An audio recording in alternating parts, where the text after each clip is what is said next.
Child, Shauna walked in that kitchen with the sex appeal of a dustpan and asked that lady if she could participate in mutual mass. No intercourse though, just the mutual mass. It's my birthday weekend, so I had to put all my episodes together, and we're just gonna hit the hot spots like Sean does in the shower. Okay. Episode 10, Child David told Adam to be himself, and he is fully committed to doing so. I personally liked the old fake Adam. Him and Marissa are doing their homework, trying to ask the deep questions. So of course, he's got to throw some sexual stuff in there, and it ends up with him making a comment about a threesome with Felipe. Hmm. Almost like he's thought about it before. Guess the craziest place Adams hooked up. Right, you guessed it, a jet ski. You knew it, I knew it, Marissa knew it. He's always gonna go back to a jet ski, no matter what you're talking about. Tori meets with her friends, and one friend in particular is trying to convince her that Felipe won't cheat because he's never dated anyone like Tori. Tori, that is not how this works, okay? Don't let that man make you feel like you're above the program. If a man wants to cheat, it has very little to do with who you are and very, very much to do with who he is. Beyonce, Halle Berry, hell, Meg Thee Stallion, all right? They all got cheated on. You're not above that program. Courtney. Now, Courtney, if you harbor all these feelings, these hard feelings about what that man said in group therapy, you should have been told him. Because on your birthday, he got you a cake, you smiled, you said cheese, you did all the things, and then you get in the confessional and say, well, yeah, this is great, but, I poured out my heart, and all he said was he needed to be more goofy. See, you weren't listening to him. Okay, you was looking for a reason to say that wasn't good enough, and you found one. Cool. But you should have told him that. Instead, you wait until you get to this birthday dinner and give him the cold shoulder. Now he's paying for something that he said 2, 3 days ago, and he has no idea what's going on. But the other people see it, and it makes you look bad. Uh, Nick has to learn to walk away when he's being mistreated. I think that because his family wasn't touchy feely, he doesn't always read the room to know when somebody's actually giving you the cold shoulder.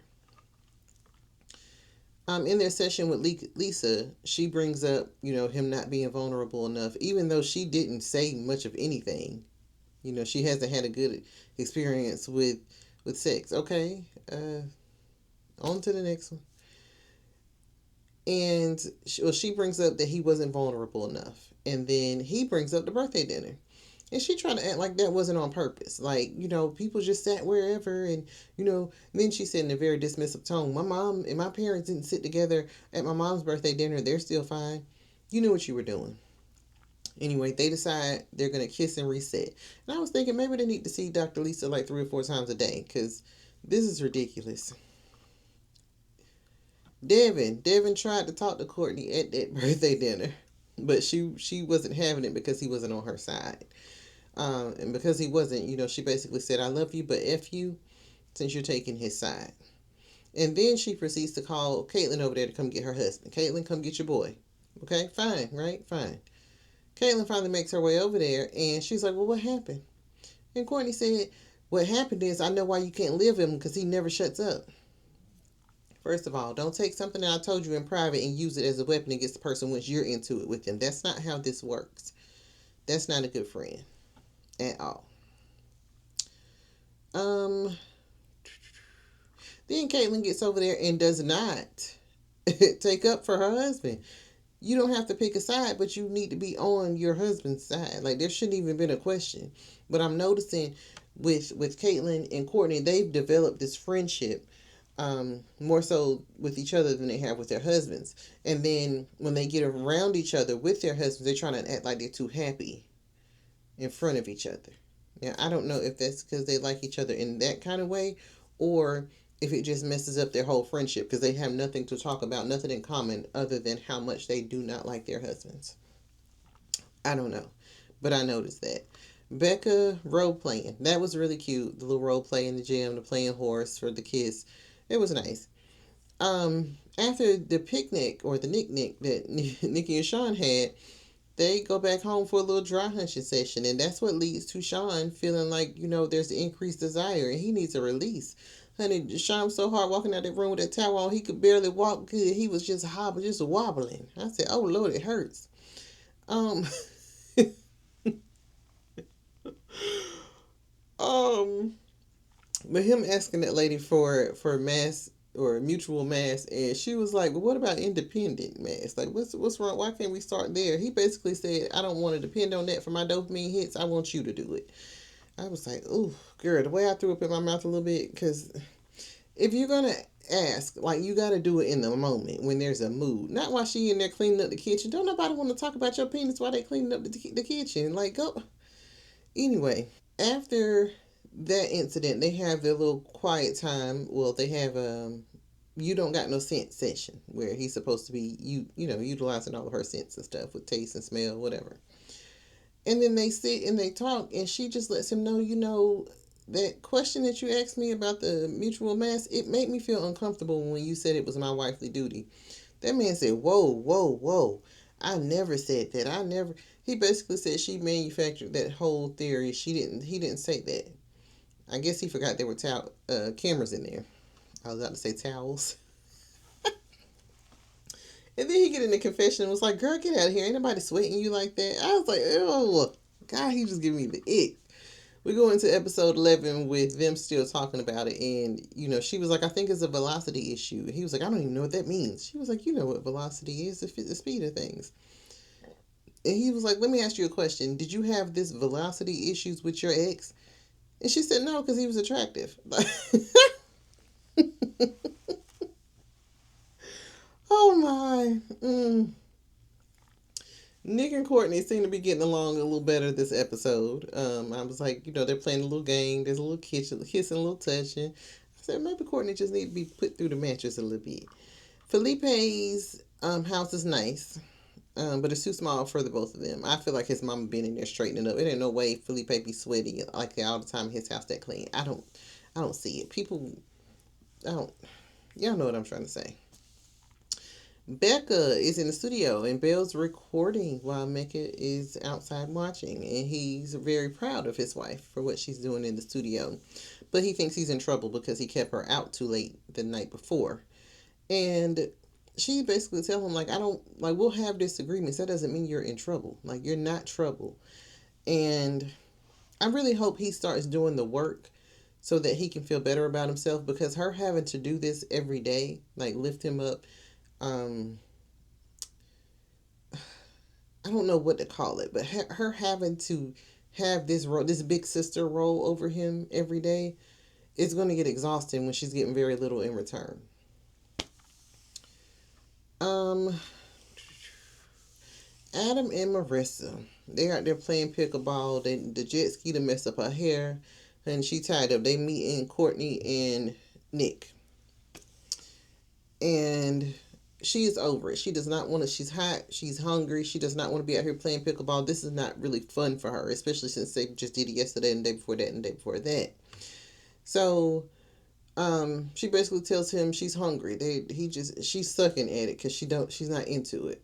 And he was like, "Yo, just chill. Okay, we're just hitting the ball back and forth. Your hunger don't matter right now." You know who did enjoy Adam? Courtney. Courtney enjoyed Adam. This was probably her. I've never seen her so lit up. That's what got me. Everything Adam says, she got to agree with it. When Nick said Portland was trash, it was why. What's wrong with Portland? Da, da, da. When Adam said it was trash, it was, well, I don't like Portland either, but if I have kids, I want to go. What?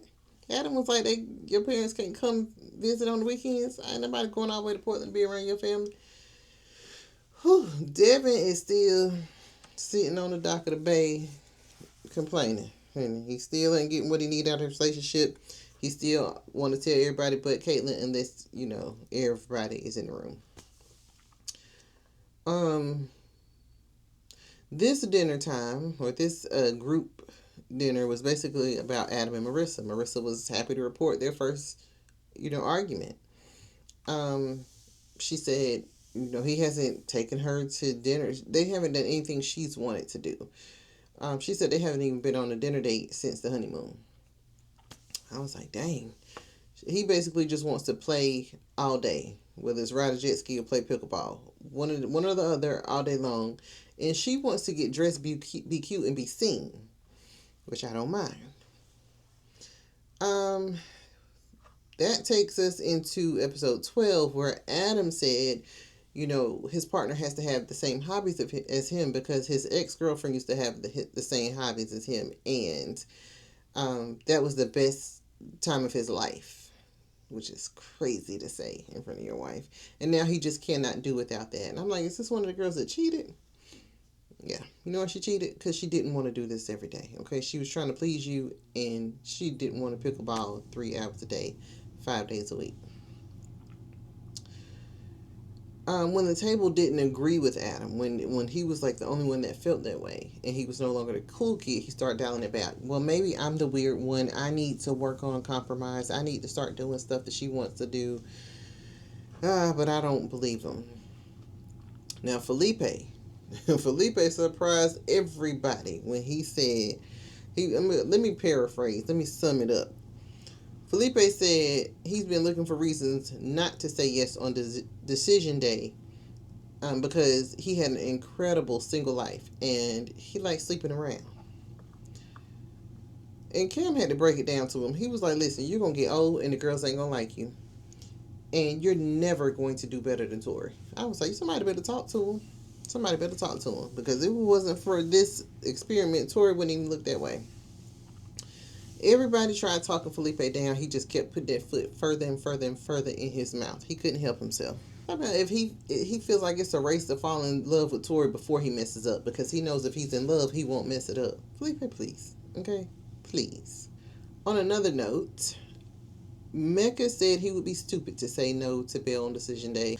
Of course, Belle had to stand up for her man. She so politely checked the whole table about Mecca without naming any names, to the point where Michelle just went ahead and apologized because she knew that was for her.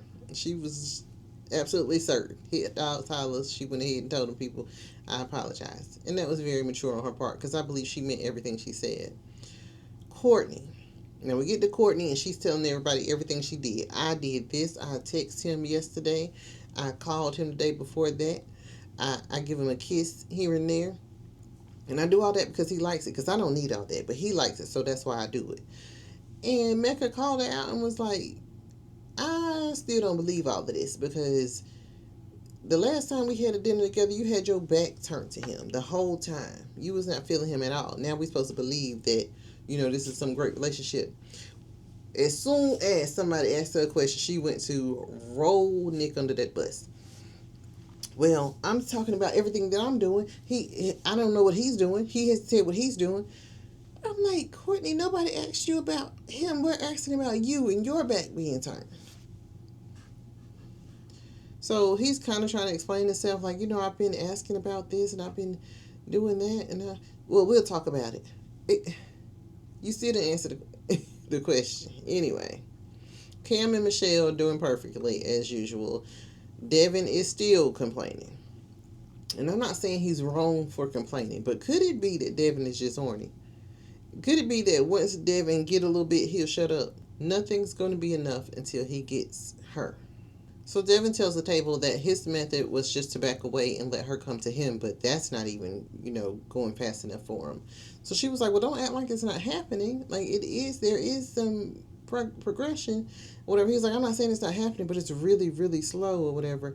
That's what I hate about this whole group. They wait until they get in front of everybody to tell their partner things that they could have told them at home and worked it out and been a united front in front of this whole group.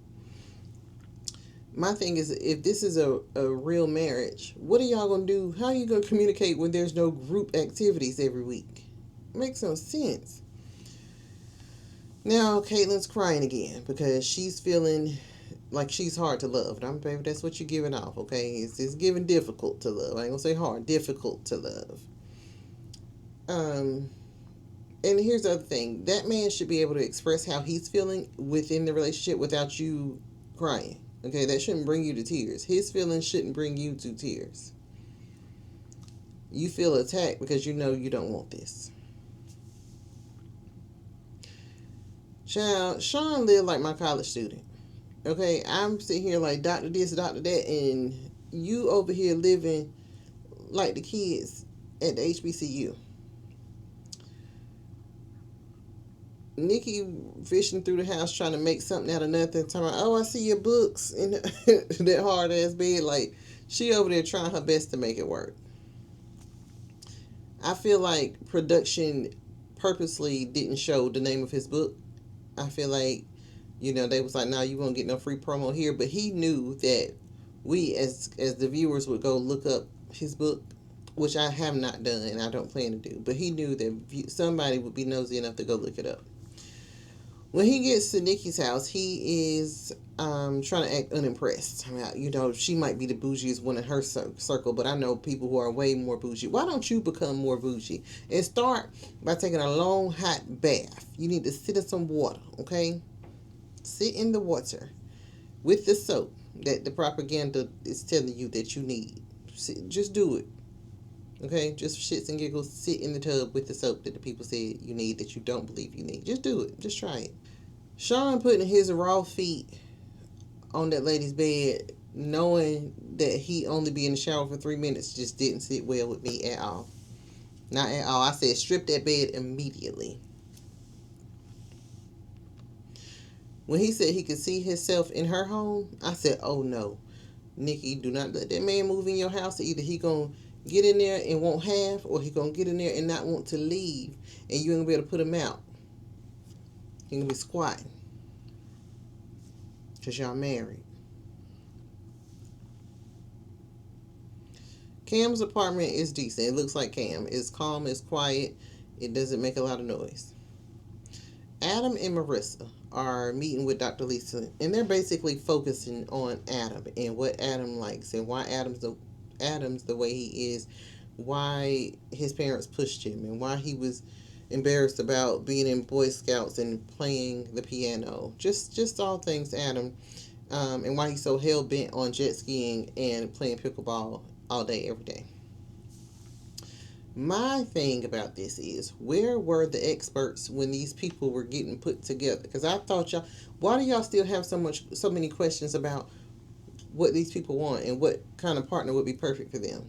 Nobody asked Adam what he wanted in a partner. He didn't have the ability to tell everybody that he wanted an Energizer Bunny to play pickleball 3 hours a day, 5 days a week, and ride his jet skis all the time and not worry about her hair. Like, why did this not come up until now? That's just weird to me. I just feel like y'all just pulled people name out of a hat and then tried to make them together. I don't know. Okay. So that's all I have for those 3 episodes. We'll get back into the details next week and look out for Age Inappropriate in a day or two. Bye.